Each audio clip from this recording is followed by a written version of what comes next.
गोविंद बोलो हरि गोपाल बोलो, गोविंद बोलो हरि गोपाल बोलो, राधा रमण हरि गोविंद बोलो, राधा रमण हरि गोविंद बोलो, गोविंद बोलो हरि गोपाल बोलो, गोविंद बोलो हरि गोपाल बोलो, राधा रमण हरि गोविंद बोलो, राधा रमण हरि गोविंद बोलो, गोविंद बोलो हरि गोपाल बोलो, गोविंद बोलो हरि गोपाल बोलो,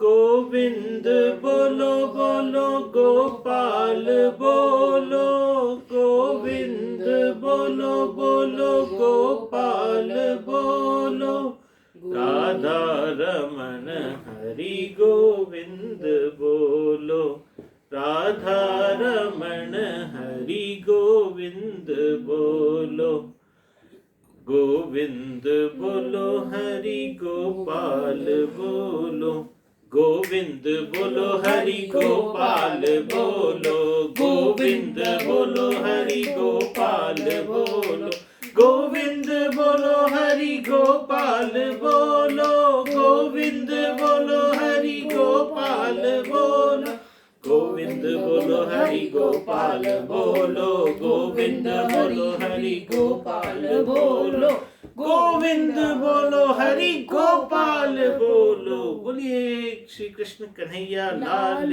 की जय। हम लोग क्या कर रहे थे?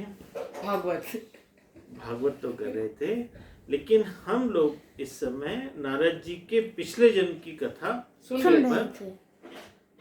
हाँ, और नारद जी को अपने गुरु जी का ध्यान आया तो उनकी आंखों में आंसू आ गए। उन्होंने बोला मेरे गुरु ने मेरे ऊपर बड़ी करुणा करी। वो चाहते थे गुरु जी के साथ भगवान की भक्ति में लीन होना, लेकिन गुरु जी ने कहा कि आप घर पर रहो, माता जी की सेवा करो। तो उन्होंने बोला भाई बहुत सारे लोग ऐसे हैं जिन्होंने भगवान की भक्ति के लिए परिवार छोड़ दिया। तो बोले परिवार को तन की आवश्यकता है और भगवान को मन की आवश्यकता है। मन लगाना चाहिए भगवान में, तन लगाना चाहिए मम्मी पापा के परिवार की सेवा में। तो इस तरीके से जब उनको उनके गुरुजी ने बोला और उसके बाद उनकी माता का स्वर्गवास हो गया, उसके बाद जो नारद जी हैं वो गंगा के तट पर जाकर के उन्होंने भगवान की अतिशय तपस्या करी और भगवान के लिए अनेकों साधनाएं करी और उनको भगवान का ध्यान भी और भगवान का स्मरण भी हुआ। फिर भगवान का उनको दर्शन हुआ और भगवान का दर्शन होने के बाद हरे कृष्ण के महामंत्र का जाप चल रहा था। उसी समय प्रकाश में से परमात्मा का स्वरूप प्रकट हुआ। मेरे इष्ट देव 5 वर्ष के श्री बालकृष्ण गोपाल के रूप में प्रकट हुए। लाला का स्वरूप मुझे बहुत प्रिय था, तो उन्होंने भगवान के साक्षात दर्शन किए। अधरम मधुरम बदनम मधुरम, मधुराधिपते अखिलम मधुरम। उनके होठ भी मधुर हैं, उनका जो शरीर है वो भी मधुर है, और मधुराधिपति वो मधुरता के पति हैं, मतलब मालिक हैं। मधुरता उन्हीं से प्रकट होती। मधुराधिपति अखिलम मधुरम, और उनका पूर्ण स्वरूप ही मधुर है। ऐसा एक कवि ने अपनी उसमें बताया। अधर पर मधुर स्मित है, आंखों में प्रेम भरा है, बालकृष्ण मुझे प्रेम से देख रहे हैं। मुझे उस समय के दर्शन से जो आनंद मिला उसका वर्णन करना असंभव है। परमात्मा के दर्शन को एक्सप्लेन नहीं किया जा सकता भाषा के अंदर, क्योंकि भाषा की लिमिटेशन है। जब हम लौकिक चीजों का वर्णन नहीं कर सकते भाषा में, जैसे आपको अगर कुंदरू का स्वाद किसी को समझाना हो आप नहीं समझा सकते, क्योंकि भाषा स्वाद को नहीं समझा सकती, वो चखने से ही पता लगेगा, है ना। अभी आपने बकलावा नहीं खाया, अभी मैं आपको बकलावे का कितना भी स्वाद बता दूं, उसमें थोड़ा मीठा होता है, उसमें आप अंदाजा ही लगा सकते हो, लेकिन आप समझ नहीं सकते। इसी प्रकार परमात्मा के दर्शन का जो आनंद है, उसका जो रस है, वो जब तक व्यक्ति स्वयं अनुभव नहीं कर लेता उसको समझ में नहीं आता। ये अंग्रेज ने, किसी ने जलेबी नहीं खाई, अब आप अमेरिका गए, वहां जलेबी अवेलेबल नहीं है, आप उसको समझा रहे हो जलेबी का स्वाद कैसा होता है, वो जब तक खुद नहीं चख लेगा उसको पता नहीं चलेगा। ऐसे ही परमात्मा के दर्शन का जो आनंद है, उसको यहाँ पर वो खुद बोलते हैं, जो दर्शन में आनंद मिला उसका वर्णन करना असंभव है, संभव ही नहीं है कि मैं उसको आपको कथा में बता सकूं। सरस्वती के पास भी शब्द नहीं होंगे, ऐसा अकथनीय आनंद मुझे मिला। माँ सरस्वती जिन्होंने भाषा की रचना करी, जिन्होंने वेदों की रचना करी, उनके पास में भी ऐसे शब्द नहीं होंगे, उतना आनंद मिला उनको भगवान को देख के। वो समझा सके ऐसे शब्द उनके पास भी नहीं है। She can not also describe, क्योंकि माँ सरस्वती का जो कार्य है वो यही है कि एक व्यक्ति के आइडियाज को दूसरे व्यक्ति तक पहुंचाने के लिए जो माध्यम चाहिए होता है भाषा का, वो वहां पर वो प्रकट करती हैं। तो यहाँ पर जो विद्याएं आती हैं, जितनी भी विद्या आती है, माँ सरस्वती की कृपा से आती हैं। हाँ मुकेश जी, मैं जा रहा हूँ। ठीक है। तो मुझे उस समय के दर्शन से जो आनंद मिला उसका वर्णन करना असंभव है। सरस्वती के पास भी शब्द नहीं होंगे, ऐसा कथनीय आनंद मुझे मिला है। मेरे मन में ऐसा भाव जागा कि मैं दौड़कर जाऊं उनके चरणों में शरण ले लूं, वे मेरे मालिक हैं, मैं उनका एक तुच्छ दास हूँ। ऐसा भाव दृढ़ हुआ, मालिक अति उदार है, अति प्रेम से भरे, मैं चरणों में वंदन करूंगा, मेरे स्वामी मस्तक पर हाथ रखेंगे। मैं वंदन करने दौड़ा, पर उसी समय भगवान अंतर्ध्यान हो गए। अंतर्ध्यान का मतलब? अंतर्ध्यान का मतलब वो वहां से अप्रकट हो गए। पहले प्रकट थे, अब वो डिसअपियर हो गए। अंतर्ध्यान हो गए का मतलब उन्होंने अपने आप को अपने अंदर ही छुपा लिया। ऐसी कोई जगह नहीं है जहां भगवान नहीं है। तो भगवान हर जगह है, बस वो प्रकट हो सकते हैं और वापस से अप्रकट हो सकते हैं। He can appear and he can disappear. तो ये भगवान के अंदर सामर्थ्य है। अच्छा, भगवान किसको दिखते हैं? भगवान दिखते हैं जो भगवान से अतिशय प्रेम करता है। प्रेम ते प्रकट होए में जाना, हरि व्यापक सर्वत्र समान। भगवान सब जगह समान भाव से हमेशा विद्यमान है।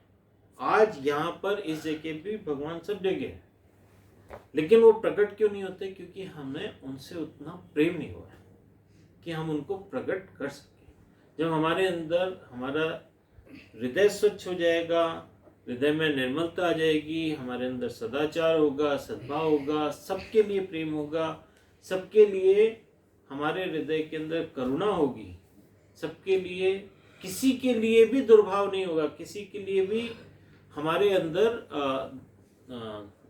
दुश्मन दृष्टि नहीं होगी, हमारे अंदर शत्रुता नहीं होगी, शत्रु भाव नहीं होगा, तब जाकर के भगवान हमारे लिए प्रकट हो सकते हैं।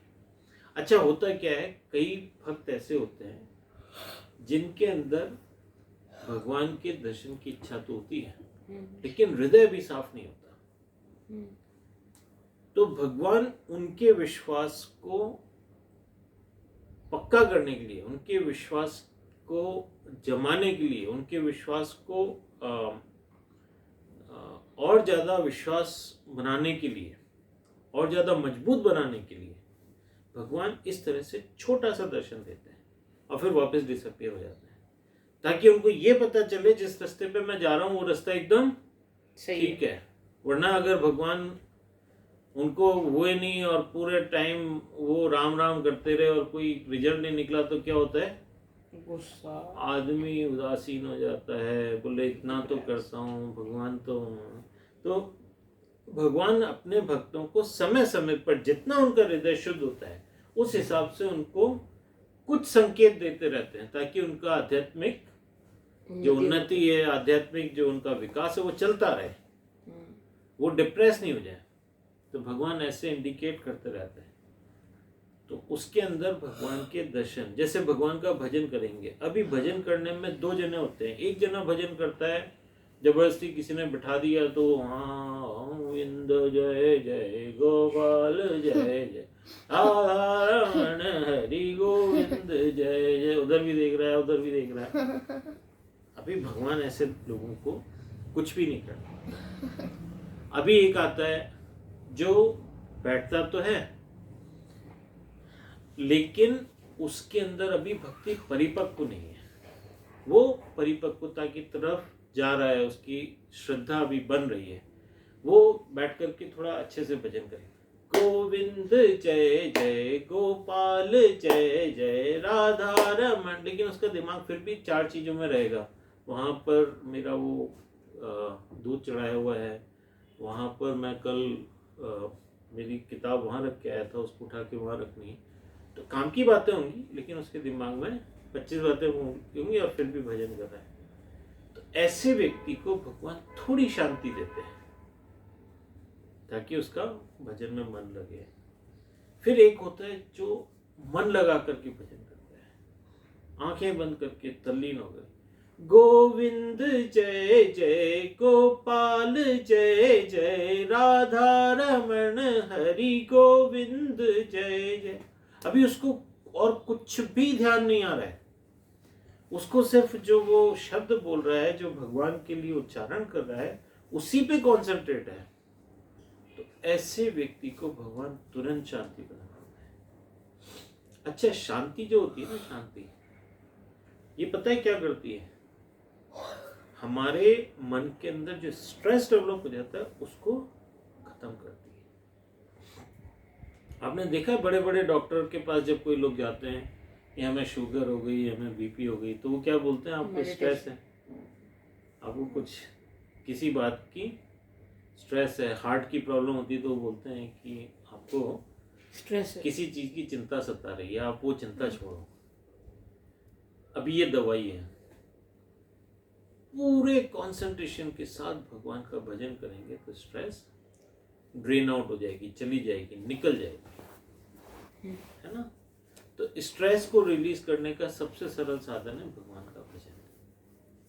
जब भी स्ट्रेस हो तो क्या करना चाहिए? भगवान को याद करो, गोविंद जय जय गोपाल जय जय गोविंद जय जय गोपाल जय जय राधा रमण हरि गोविंद जय जय, गोविंद जय जय गोपाल जय जय राधा रमण हरि गोविंद जय जय, गोविंद जय जय गोपाल जय जय। ऐसे तल्लीन होकर के भगवान का जब हम भजन करते हैं तो भगवान परम शांति प्रदान करते हैं, और परम शांति is a entry door for happiness, real happiness. अभी तक हम फेक हैप्पीनेस हम देख चुके हैं ना। फेक हैप्पीनेस किसमें है? सांसारिक भोगों में, वर्ल्डली प्लेजर्स के अंदर, ये टेम्पररी। जब हम भगवान का भजन करते हैं, भगवान की कथा सुनते हैं और उसके अंदर 100% कॉन्सेंट्रेट हो जाते हैं, तब जाकर के हमें परम शांति की प्राप्ति होती है। परम शांति is a entry door for real happiness, जिसको यहाँ पे वो बोलते हैं ना कि आनंद को डिस्क्राइब नहीं कर सकते हैं। अभी तो भगवान के दर्शन नहीं हुए, वो आनंद परम शांति पे मिलता है। फिर उसके बाद अगर कोई व्यक्ति भगवान के ऊपर ही आश्रित हो जाता है, पूर्ण समर्पण कर देता है, आत्मसमर्पण कर देता है, मेरे तो अब गिरधर गोपाल दूसरा न कोई, जैसे मीरा जी ने किया था ना, now I don't have any other resources, God alone is my complete resource. वो अपने सांस लेने तक को भी भगवान की कृपा ही मानते हैं। ऐसा जब आश्रय भगवान का हो जाता है उसके लिए भगवान प्रकट होते हैं। और फिर भगवान ने भगवत गीता में क्या बोला है, ऐसे लोगों के लिए मैं सदैव प्रकट रहता हूं। ऐसा नहीं है कि एक क्षण हुए और फिर चले गए। जैसे अभी यहाँ पे बताया कि नारद जी का तो फिर भी वर्ल्डली चीजों के अंदर थोड़ा बहुत एंगेजमेंट था उस समय, तो उनको थोड़ी देर के लिए भगवान प्रकट हुए। तो ऐसे भक्तों को भगवान प्रकट होकर के इंडिकेट करते हैं कि तुम सही रास्ते पे जा रहे हो और चलते रहो, तुम एक दिन मुझे सदैव के लिए प्राप्त कर लोगे।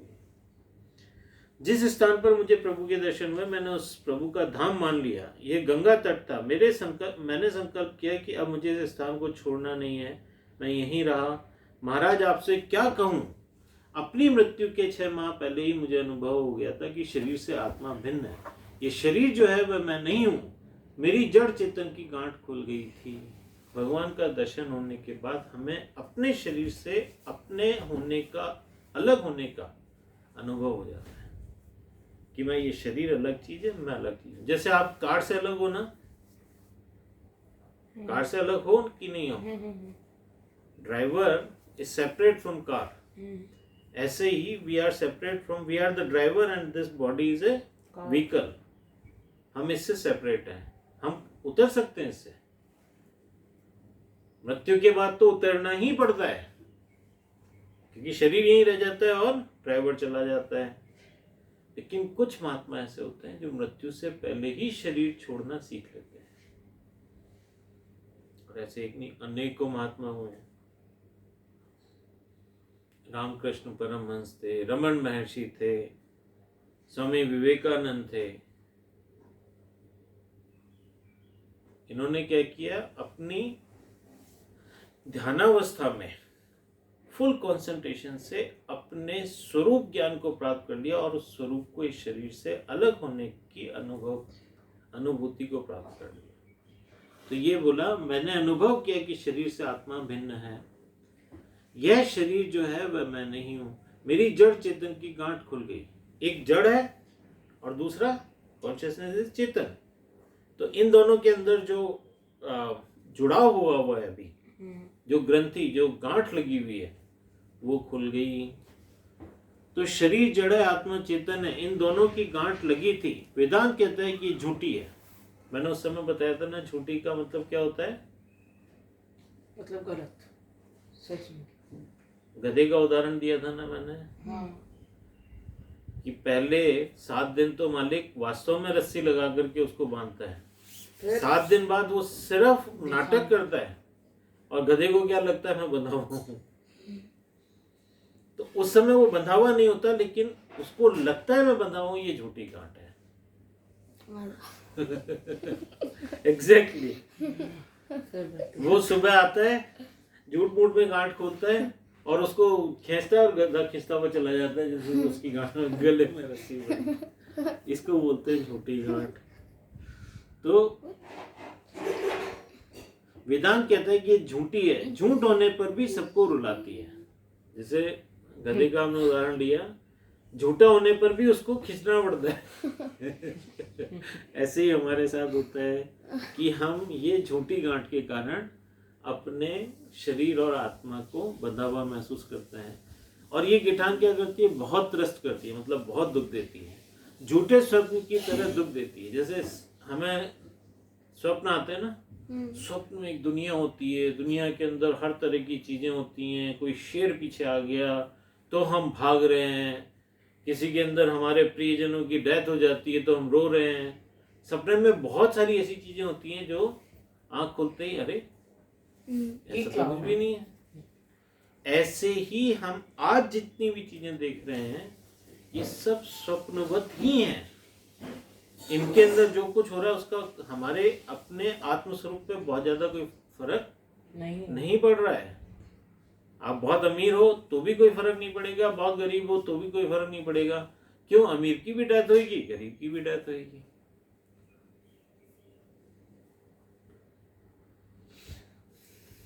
एक सोने की कड़ी में बंध के चला, एक लोहे की जंजीर में बंध के चला, लेकिन दोनों चले जलने के लिए। ये चला चली का खेला, कोई चला गया, कोई खड़ा तैयार अकेला। साधु ये चला चली का खेला, इस संसार में कोई रहने नहीं आया। तो इसके लिए ये बोलते हैं कि झूठे स्वप्न की तरह दुख देती है। ये जो हमारा शरीर के साथ अपना जुड़ाव है, इसके कारण ये संसार हमें अट्रैक्टिव लगता है। ये भी ले लूं, ये भी कर लूं, मेरे पास ये हो जाए, मेरे पास वो हो जाए, मेरे पास एक अच्छी गाड़ी हो, मेरे पास एक, मैं बहुत लोगों को ये कर दूं, मैं वो कर दूं। ये जितने भी हम लोग को देखते हैं सब झूठे हैं, क्योंकि मृत्यु के साथ ही जिन्होंने बहुत कुछ अचीव कर लिया उनको भी छोड़ के जाना है, और जिन्होंने कुछ अचीव नहीं किया उनको भी छोड़ के जाना है। तो अचीव करना डिजायर के लिए, कामना के लिए, एक कर्तव्य के लिए किया वो ठीक है।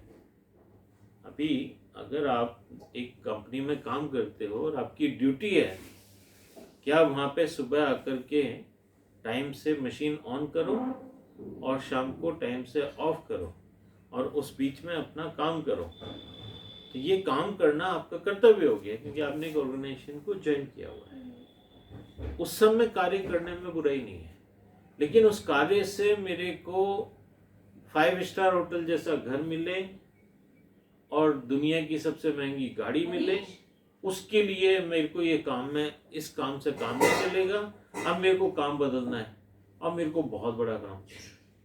तो जब हम बहुत बड़े काम की कामना से कार्य करते हैं, तब हम कहते हैं कि हम लोग अननेसेसरी कामना के पीछे दौड़ रहे हैं।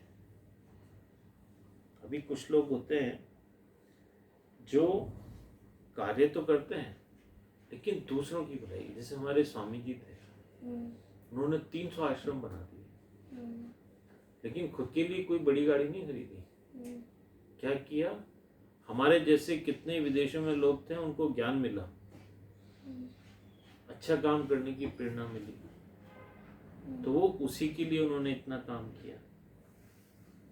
तो जब आप कर्तव्य पूर्वक कोई कार्य करते हो तो उसमें कोई बुराई नहीं है, लेकिन जब कामना के लिए करते हो, अपने सेल्फ मेड डिजायर्स को पूरा करने के लिए करते हो, तब फिर क्या होता है, इससे बहुत दुख होता है। और ये सपने की तरह है, आप कितना भी कर लो बाद में छोड़ के जाना ही यहीं पे जाना है। इसलिए बहुत ज्यादा परेशान होने की आवश्यकता नहीं है। परमात्मा से अतिशय प्रेम करें, तभी ये गांठ खुलती है। हम रोजाना एक को करते ना, हरि व्यापक सर्वत्र समाना, प्रेम ते प्रकट होए में जाना। भगवान से हम प्रेम करेंगे तो ये गिठान खुल जाएगी। ठीक है। परमात्मा से जब तक अतिशय प्रेम नहीं होगा तब तक हृदय की ज्वाला शांत नहीं होगी। अब ये हृदय में कौन सी ज्वाला जली हुई है? दुनिया की, डिजायर्स की, कामना की, प्लेजर्स की, इंद्रिय भोगों की। हमें सूंघने का सुख मिल जाए, हमें चखने का सुख मिल जाए, हमें स्पर्श का सुख मिल जाए, हमें देखने का सुख मिल जाए, हमें सुनने का सुख मिल जाए। तो ये जो सुख पाने की जो कामनाएं हैं इंद्रियों के थ्रू, इसकी ज्वाला है, ये अग्नि है। एक्चुअल में हमें जो सुख मिलता है वो तो क्षणिक मिलता है, लेकिन इन इच्छाओं के कारण जो दुख मिलता है और जो हम पाप कर्म करने लगते हैं, भाई सबको बड़ा घर मिले ये जरूरी नहीं है, हर आदमी का प्रारब्ध नहीं होता है, लेकिन इच्छा अंदर है और नहीं मिल रहा है तो क्या होता है, अंदर ही अंदर आदमी भभकता रहता है। ये ज्वाला जल गई। हर आदमी को वो चाहता है वही खाने के लिए मिले, ये जरूरी नहीं है, लेकिन इच्छाएं इकट्ठी हो जाती है तो क्या है, फिर उबाल आता है अंदर।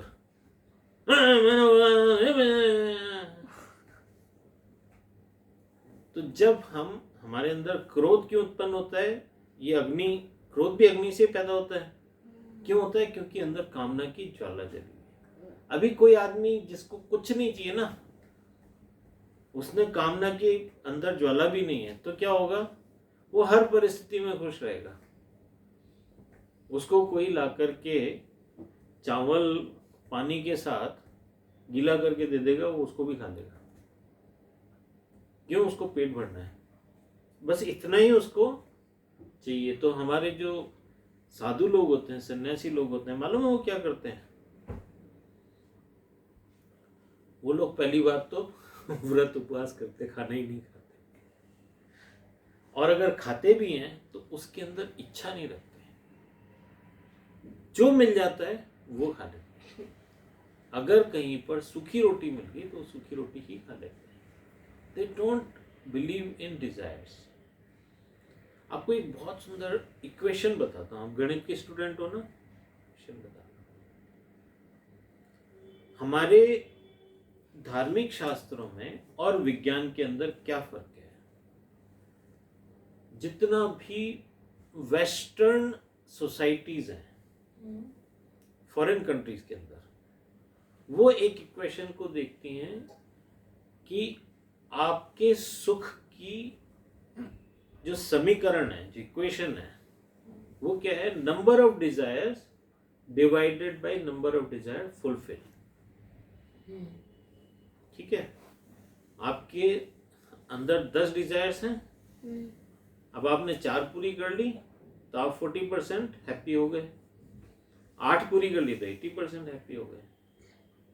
ठीक है जनेश? तो they always believe in fulfilling the number of Dzire you have. तो उन्होंने क्या किया? डिजायर्स को फुलफिल करने के नए नए तरीके निकाले। एक घर खरीदना इच्छा होती है तो सबको घर कैसे मिले, उसके लिए उन्होंने लोन सिस्टम बनाया, ये बनाया, वो बनाया, ताकि every American can have a house.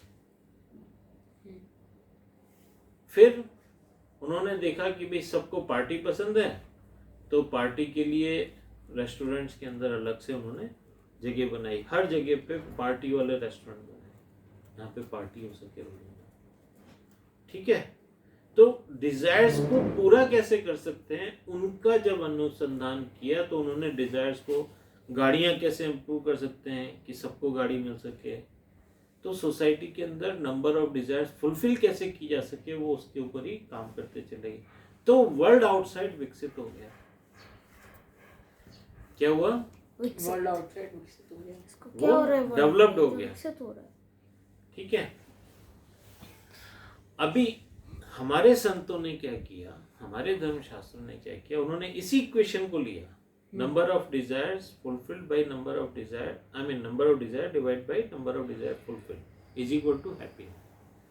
उन्होंने कहा ये डिजायर्स को फुलफिल करने का जो हम इम्प्रूवमेंट करते हैं, लोगों की डिजायर बढ़ जाती है। तो उन्होंने कहा भाई इसको फुलफिल करने का